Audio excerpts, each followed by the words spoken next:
Shalom, brothers and sisters. Grace, mercy, and peace be unto you from Yahuwah the Father and Yahusha the Messiah, his Son. Hear, O Yasharal, Yahuwah our Mighty One is one Yahuwah. This is Brother David coming to you again to bring you the law, statutes, judgments, and commandments of Yahuwah. And we're starting today from Deuteronomy chapter 23. In the intro in 22, we learn that you have to take that son, that wicked son, the glutton, the drunkard, the one who is rebellious against his parent. You have to take him out to the gates. The mother and the father must participate and stone him to death until he dies. Now what did we learn? There will be no whoredom in Yasharal. None whatsoever. You have to put the evil out from amongst you. If your daughter comes in and says, "Pop, Mom, I'm pregnant," you're like, "What? What do you mean you're pregnant?" The father's going to say, "Where's that guy at? Where is the one who did this to you, baby?" And she's going to say, "Oh, I don't know how to find him. He can't be found." Maybe she doesn't want to tell what his name is. Or maybe he's just somebody who came by night who she gave herself to, and he has gone away. What is going to happen to this young lady? The Bible says that she shall be taken out to the gates and shall be stoned to death until she die, because she played the whore in her father's house. In the kingdom, there won't be any of this, the United States of America. We won't carry ourselves the way we carried ourselves here. There will be rules and regulations. This is why we're going through prep for the kingdom now. This is preparation 101. We need to learn what he wants from us. We need to learn these laws, the statutes, the judgments that come along with the laws and statutes and commandments. The only way to put evil out from amongst you is to follow the way the Mighty One has said that you must do it. Stone them to death till they die. Let's begin. Deuteronomy chapter 23, verse 1 to 6. Verse 1. He that is wounded in the stones, or hath his privy member cut off, shall not enter into the congregation of Yahuwah. You went to war. You got an arrow through your testicles. They're no longer working. Or you had your penis cut off. You've become a eunuch. Listen what the Father says. They shall not enter into the congregation of Yahuwah. Well, what is the congregation? The congregation is the gathering that comes before Yahuwah every new moon and every Sabbath. The eunuch cannot attend. But in the kingdom, I believe that there should be restoration. I forgot where it is in Isaiah. But the eunuch shall have a name that is better than that of sons because of what he has endured. And still he turned to Yahuwah and loved him with all of his heart, his mind, his soul, and has not profaned his Sabbaths. Verse 2. A bastard shall not enter into the congregation of Yahuwah. Even to his 10th generation shall he not enter into the congregation of Yahuwah. So what is a bastard? In America, they told us that a bastard is one who is born out of wedlock. That is not true. As we have seen already, the one who is born out of wedlock or the one who you think may be born out of wedlock that may be a bastard. It's not like that in the kingdom.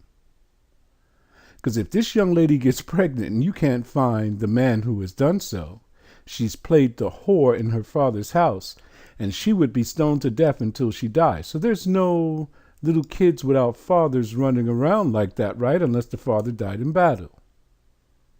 So this bastard is one of mixed race. From the strange woman. It says that this strange child will not enter into the congregation, even, indeed, to the 10th generation. Do you know what that means?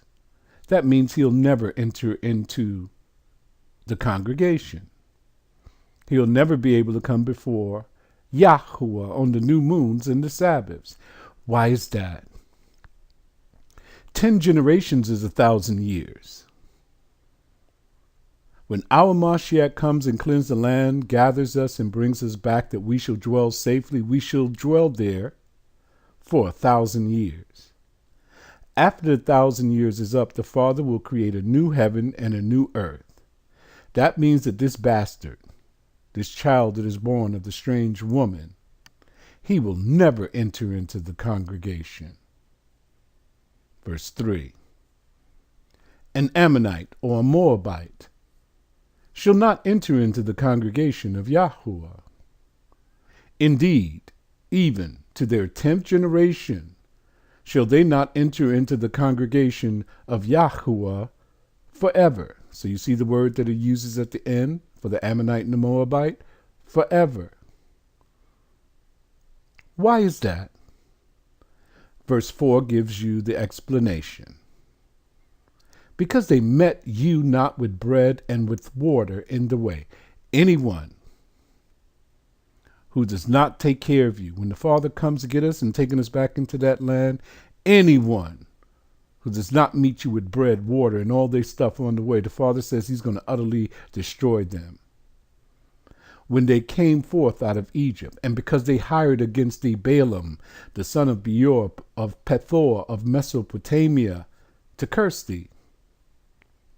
So they're cut off forever because they didn't do what they were supposed to do for the children of Yasharal, the chosen ones.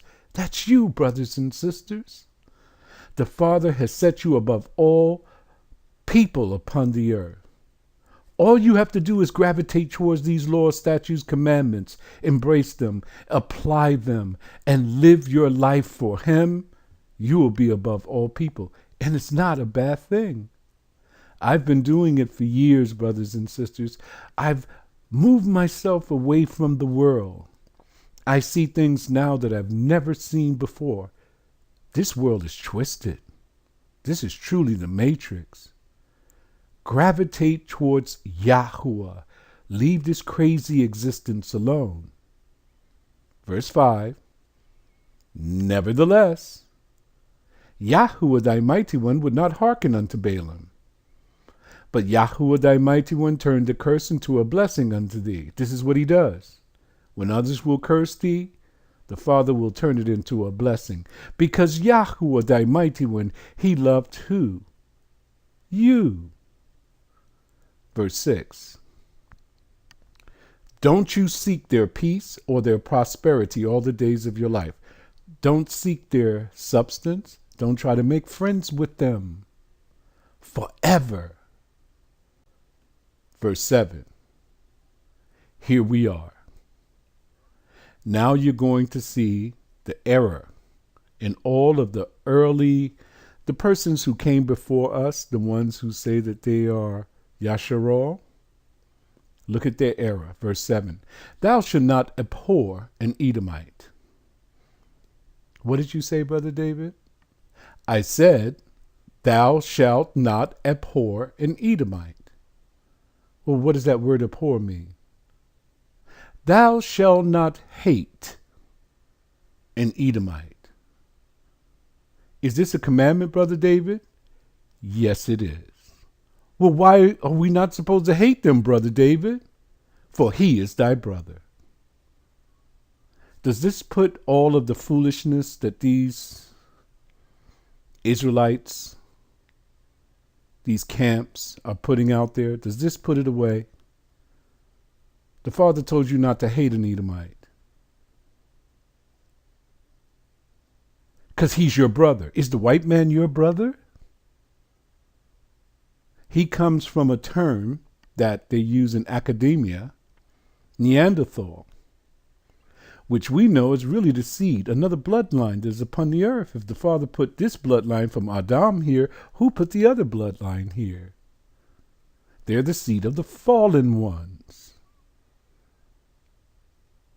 The Father says that the Edomite is your brother. He was born in the womb of Rebekah. He comes from the loins of Isaac. He's not the white man.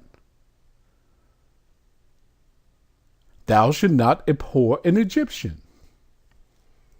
That means thou shalt not hate an Egyptian. Why is that?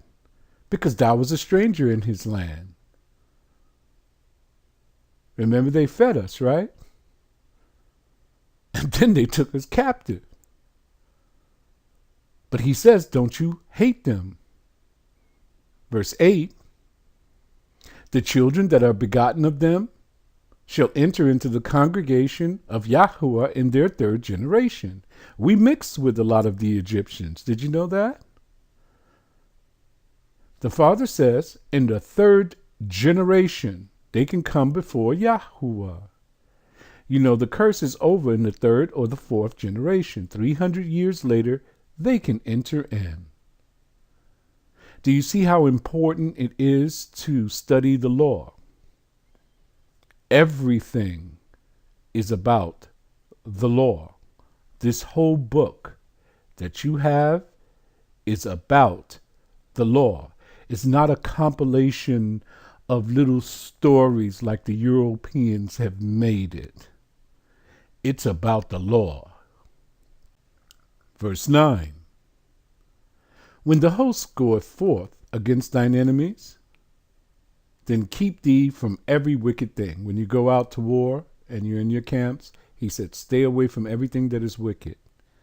Verse 10, if there be among you a man that is not clean, by reason of uncleanliness that chanceth him by night, then shall he go abroad out of the camp. He shall not come within the camp. Well, what is this all about? What is he doing? Verse 11, but it shall be, when evening cometh on, he shall wash himself with water, and when the sun is down, he shall come into the camp again. Okay. What did he do? What was this uncleanliness that chanceth him by night? I know that this is strange speech, but basically what this is talking about is masturbation. This brother masturbated, and he ejaculated all over himself. He has become unclean. And once he is unclean, he has to go outside of the camp. This is the law. Let me prove it to you. Leviticus chapter 15, verse 16 to 18. And if a man's seed of copulation, you know what copulation is, go out from him, then he shall wash all his flesh in water and be unclean until the even. You see, it's the same thing that we were just speaking about, except for he's in the camp, the war camp. So he has to go outside of the camp because he's unclean until the even. He can't be amongst the brothers and everyone else is there because his seed of compilation has gone out. He's become unclean. And look at 17. And every garment and every skin whereon is the seed of compilation shall be washed with water, and he shall be unclean until the even. Exact same language. So what this brother did was masturbated. In verse 16 and 17 is telling you about masturbation. Now it goes into verse 18 where it speaks about when you have a sexual relationship with your wife. Now the woman also with whom man shall lie with, seed of copulation, they shall both bathe themselves in water and be unclean until the even. So we're not talking about 18, we're talking about 16 and 17, where the man has masturbated. He's on his own. There's no woman involved here in 16 and 17. She doesn't come in till 18. There is no prohibition about masturbation, brothers and sisters. It is a natural thing for a person to do. So the Father didn't say you couldn't do it, but he made rules and regulations so that you wouldn't lay up there with semen all over you. You are unclean. And then you can't come around others. The Father is awesome in everything that he does. Do you know that most of the germs and these different sexual diseases that we have today is because people do not wash themselves after they had a sexual relationship? Now let's return back to Deuteronomy 23. We're going to take up verse 12. Thou shalt have a place also without the camp, whither thou shalt go forth abroad. What is this place for? Verse 13. And thou shalt have a paddle upon thy weaponry. And it shall be, when thou wilt ease thyself abroad, thou shalt dig therewith, and shall turn back and cover that which cometh from thee. What is this talking about? This is talking about taking a dump, brothers and sisters, in plain speech. You're supposed to insert a shovel or a paddle at the end of your weapon, a pooper scooper. And when you have eased yourself, you're supposed to dig a hole with the pooper scooper and then cover it up. Now, why is he so big with this? Verse 14, for Yahweh thy mighty one walketh in the midst of thy camp to deliver thee and to give up thine enemies before thee. Therefore shall thy camp be holy, that he see no unclean thing in thee, and turn away from thee. Have you ever heard the term cleanliness is next to godliness? When you pray, the place where you're playing, your house, it should be clean. You are inviting him in. It should be clean. When you're on your Sabbath days and you're going to spend that whole day with him, like we do on every Shabbat, your house should be clean, should not be filth. Your preparation day should be spent making sure things are clean. You are inviting him in. You don't want him to turn away from you. Verse 15. Thou shalt not deliver unto his master the servant which is escaped from his master unto thee. Hold it 1 second. What did you say? Thou shalt not deliver unto his master the servant which is escaped from his master unto thee. That is your brother's property. Why am I not supposed to return him? I'm supposed to return his ox, his ass, or anything that's in thy neighbor's, right? His raiment. But he's telling you that if this servant has escaped from his master and he comes to you, you don't return him unto his brother, your brother or his master. Verse 16, he shall dwell with thee, even indeed among you, in that place which he shall choose in one of thy gates. Where it liketh him best, thou shalt not oppress him. Okay, maybe your brother was oppressing him and treating him evil, and he escaped from his brother and he came to you. You are a city of refuge. You're not supposed to turn him away, but you're supposed to keep him there, and you can't oppress him. You see what the Father has done? This is some awesome stuff.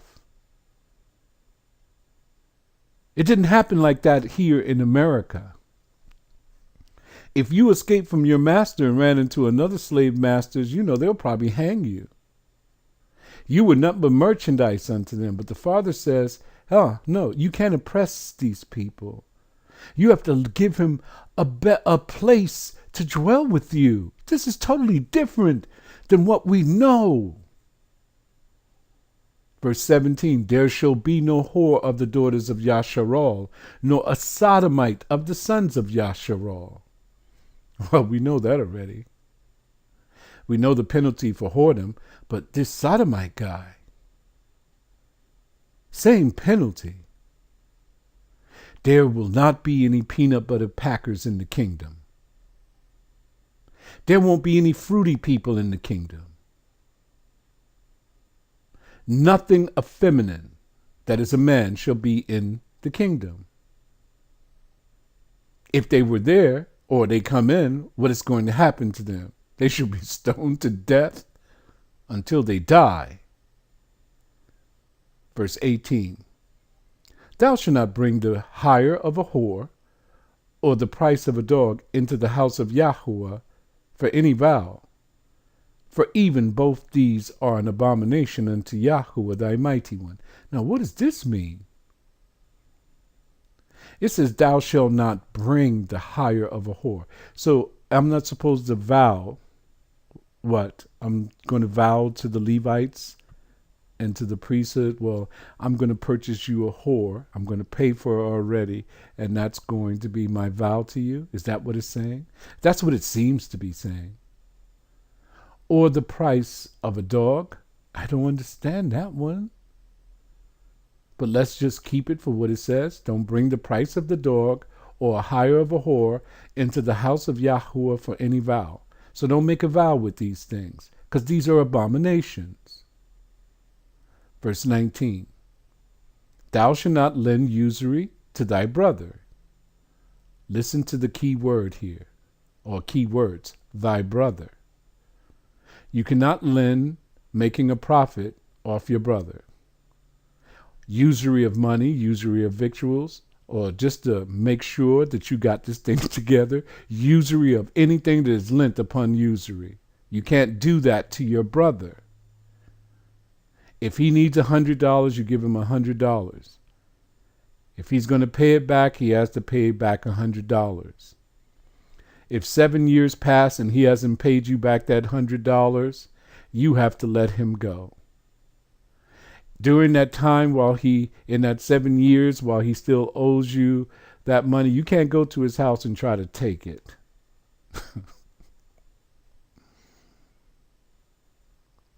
It's not going to work the same way as it does here in America, where you lend upon usury.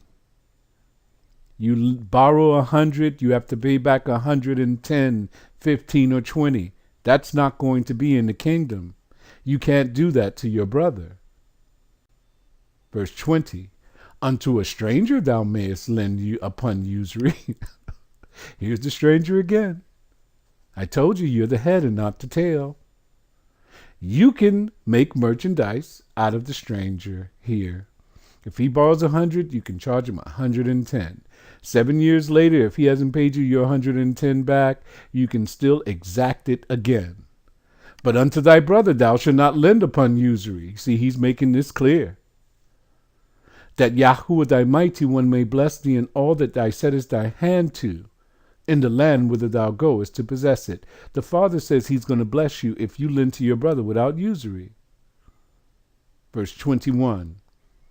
When thou shalt vow a vow unto Yahuwah thy mighty one, thou shalt not slack to pay it. For Yahuwah thy mighty one will surely require it of thee. And if you don't pay it, it shall be transgression of the law unto thee. Look at 22 though. But if thou shalt forbear to vow, it shall be no sin unto thee. In other words, if you don't say it, it is not sin. But if you say it and don't pay it, it is sin to you. Verse 23, that which is gone out of thy lips thou shalt keep and perform. If you say it with your mouth, if you say you're going to pay this, you have to do it. And this goes even in everything in life, because he doesn't just make it simple about just the money. He says, that which is gone out of thy lips, thou shalt keep and perform it. So if you say that you're going to help someone, you better go help someone. If you say you're going to give this vow, you better make sure you give this vow, because it'll be sent unto you. Even, indeed, a freewill offering, according as thou hast vowed unto Yahuwah thy mighty one, which thou hast promised with your mouth. Watch your mouth.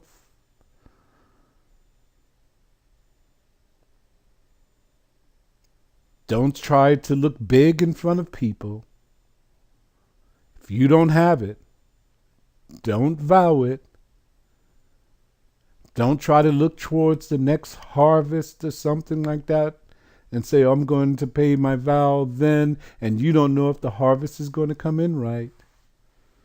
If you don't have it, shut up.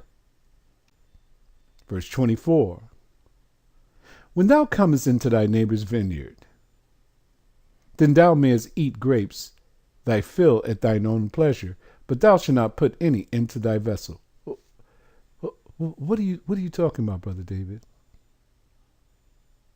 If I go into my brother's vineyard, this can't be in America, right? Surely can.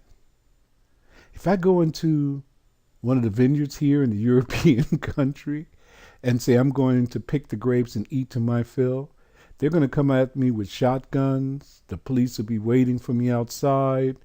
I would have trespassed on their property. I'll be locked up for stealing.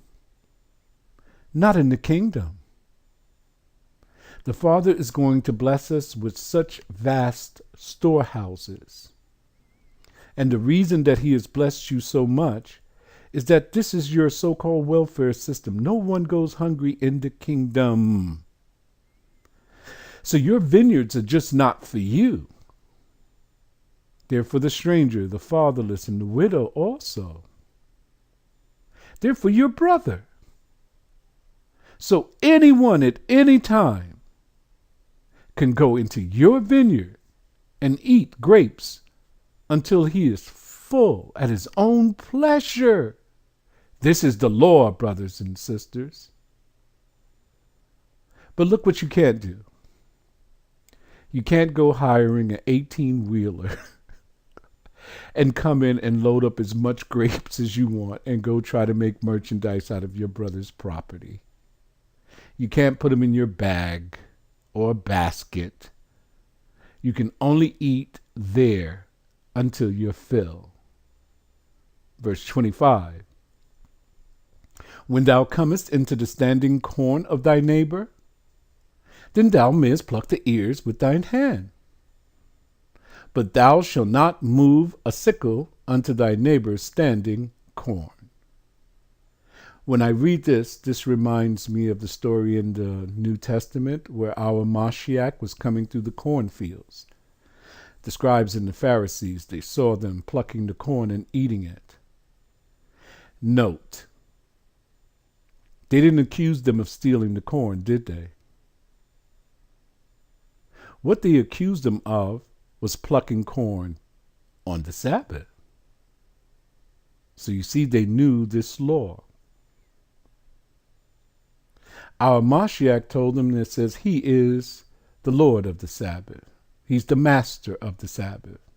He showed us what to do. So if you're hungry on the Sabbath, you don't have any money that's come about, you can go and get food. Don't think that you have to stay home and starve. That is allowed on the Sabbath. If you can't prepare for it, you can go get food. That's what he's telling you here. But they were allowed to pluck the ears with thine hand.